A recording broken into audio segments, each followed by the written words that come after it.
Transcripts of private speeches by U.S. Democratic presidential candidate Hillary Clinton have been released by the whistleblowing site Wikileaks. In one of the extracts, Mrs. Clinton told bankers that they were best placed to help reform the U.S. financial sector. She also said she favored open trade and open borders. Mrs. Clinton's main opponent, Donald Trump, has said he wants to renegotiate key trade deals. Mrs. Clinton had refused to publish the transcripts from 2013 and 2014.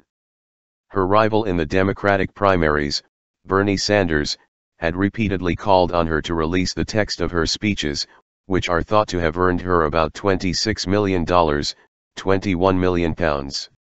Dream of a common market.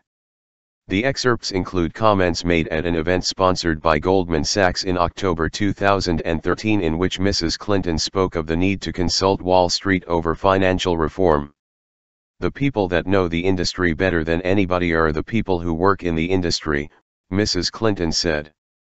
At another speech presented to a Brazilian bank in 2013, she spoke of her dream for a common trade market.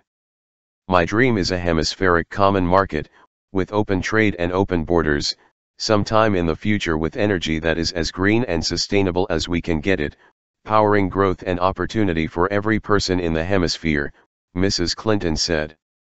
Supporters of Donald Trump had been hopeful that Wikileaks would release an October surprise this week to put an end to Mrs. Clinton's presidential hopes. Campaign staff are believed to have been sent Mrs. Clinton's speeches to identify passages that could be potentially problematic if they became public, AP news agency reports. WikiLeaks posted thousands of emails, including exchanges with her campaign aide John Podesta.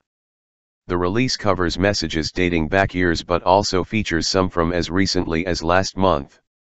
Mr. Podesta referred to the disclosures as a Russian hack, suggesting some of the documents may have been altered. I'm not happy about being hacked by the Russians in their quest to throw the election to Donald Trump, Mr. Podesta wrote. Don't have time to figure out which docs are real and which are faked.